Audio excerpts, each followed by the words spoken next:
all the time, I see Mr. Edelson and Jesse. Mr. Edelson once a week, Jesse twice, and they're in and out. But if I need something, they'll help me.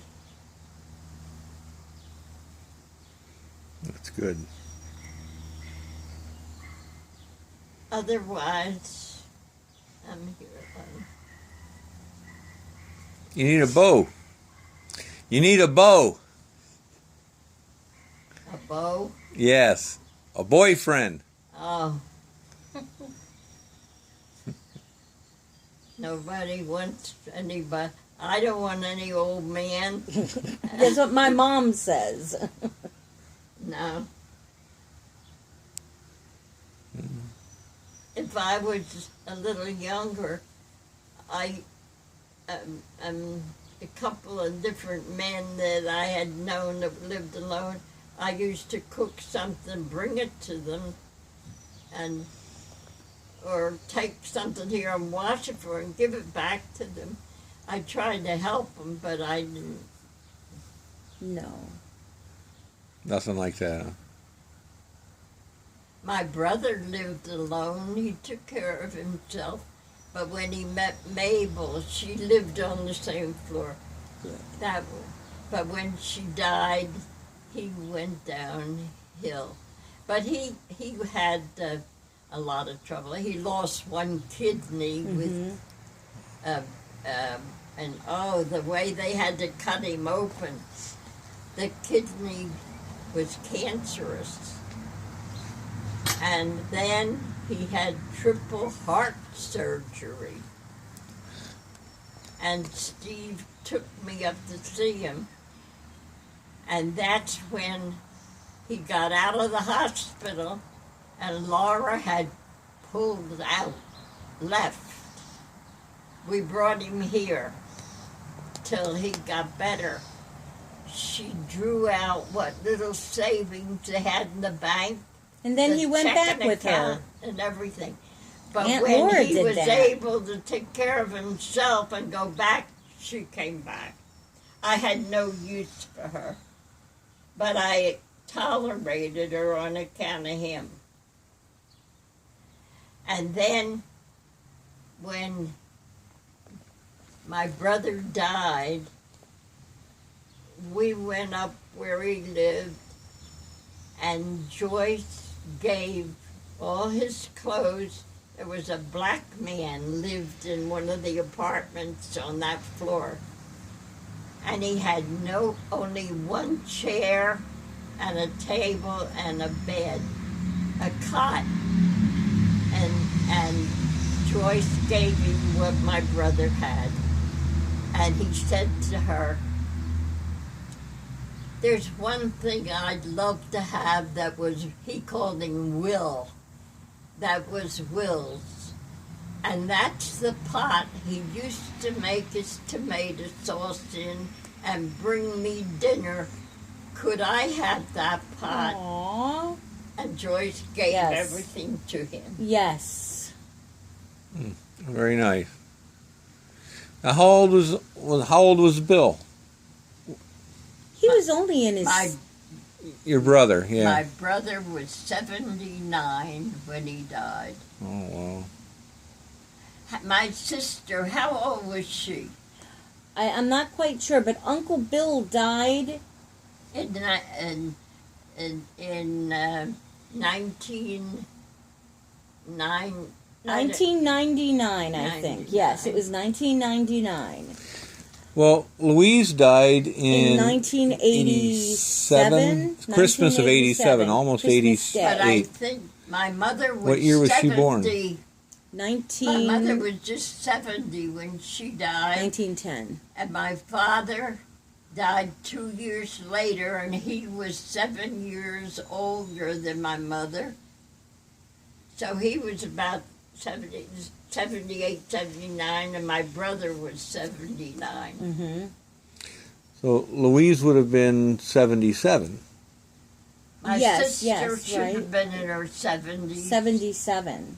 See, She they're was all born- in their son- and She that's now Nana why was I 6 worry. years older. My daughter's 75. You were born in 1916. 15. Nana was 1909. My sister Louise was born 1910. Okay, 1910. I was 1915. My brother 1921. Artie Boy was born 1964. Melissa 1974. There's 10 years apart. And Joyce had the stroke February 12th, the day before her 74th birthday. Mm. The next day she would have been 74. And August 1st, her husband will be 75. She's 75. And here I am. Thank God you have Drew and Holly. Thank God. But And now Mr. Edelson and the other lady, too. I won't see them again until maybe Saturday. He'll go to the grocery store and they'll ask if I need anything. But she'll call me sometimes before I take the hearing aids out to say good night. Yes. But I know that they're there, and I can't understand my daughter, my grandson, my granddaughter, and they refuse to talk slow. And then they'll say, you only want to hear what you feel like hearing. And that's not true. No. Now, I'm so used to hearing people talk. I listen. I hear the voices, but I don't know what anybody's saying. I understand that because I hear when people, especially in a crowded room, I hear all the uproar, all the murmuring and stuff, and then someone's trying to talk to me face to face with all that going on around me, and I keep saying what, what, and I'm like, I'm sorry, I can't understand you. I have to get right in front of somebody. Now, I'm hearing you. If she was talking to somebody, I wouldn't know. I didn't know what anybody was saying before. It's hard. I know it is. And then I know because a lot of times somebody will say something to me and I hear them, but I have to think about it. It sounds, you hear the voices. Yeah, and I have to put it together and think about what they said. Then, okay, yeah, then I know. But when it's only gotten so the past year and a half, with the telephone. And my wall phone, terrible. It's got a good ringer on it. It's got a good loud ringer, but that's about it. I manage to pick up some, but I can't make telephone calls. I know. So, and I figure if something happens to me, I have this, but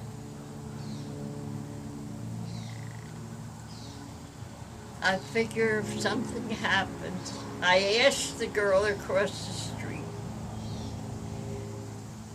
to do what I used to do for the lady lived there. That window was her bedroom. And at night she'd have it down. And I told her, when you get up every day, pull your shade up and I'll know you're okay. And that she did. So I asked her. I pulled my shade down in the living room, and when I get up, I pull it up. I said, if by 10 o'clock any day you don't see that shade up, you don't have to come over. Call 911 and send somebody here. I don't know how they get in, but they break the door down.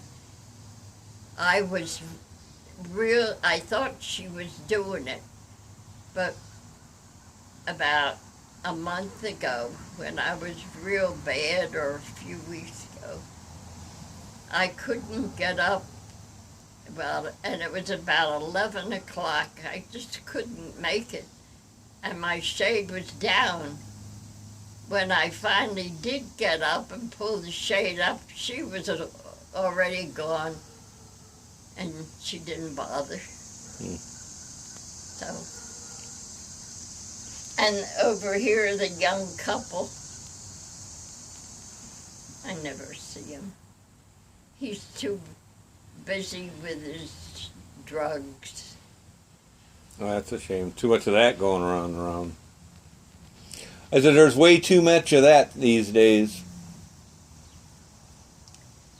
He says he does it because he hurt his back. He's had surgery on his back, and he got used to taking it, and he doesn't work. She goes to work. The grandfather left the house to his son, and the son owns the house, and the son's son, the grandson, is living there.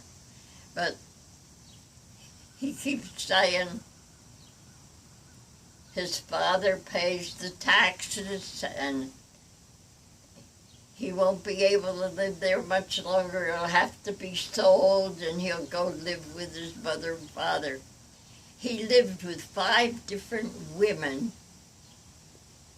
and finally got one pregnant and married her, and that's who they... He was engaged to one,